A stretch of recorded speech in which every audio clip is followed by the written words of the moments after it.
Sammy Basso è pronto per una nuova sfida alla storica maratona di Venezia, 42,2 km da Stralla, capitale del Veneto, per raccogliere fondi per la ricerca sulla progeria, malattia genetica di cui soffre Sammy che porta all'invecchiamento precoce. Ricerca indispensabile per trovare una cura per questa patologia rara, supporto dei privati indispensabile per sostenerla.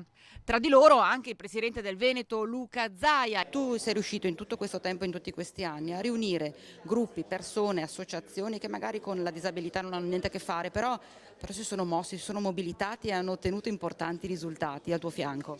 Sì, in realtà non sono riuscito, ma sono sempre stati gli altri, le persone, a venire a casa nostra e a chiederci cosa possono fare per noi.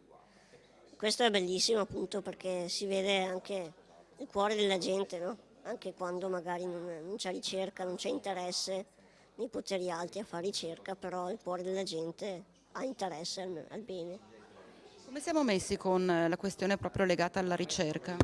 La ricerca ha fatto passi da gigante, da quando mi è stata diagnosticata la progeria non c'era ricerca, nel 2003 è stato scoperto il gene che provoca la progeria, ora negli Stati Uniti ci sono 3 clinical trial in corso, cioè 3 sperimentazioni cliniche di farmaci su pazienti umani e poi la ricerca, siamo lieti, siamo molto orgogliosi di averla portata qui in Italia. E allora il 23 ottobre tutti a fianco di Sammy, che sarà accompagnato da una ventina di appassionati della corsa che lo spingeranno su una carrozzina speciale.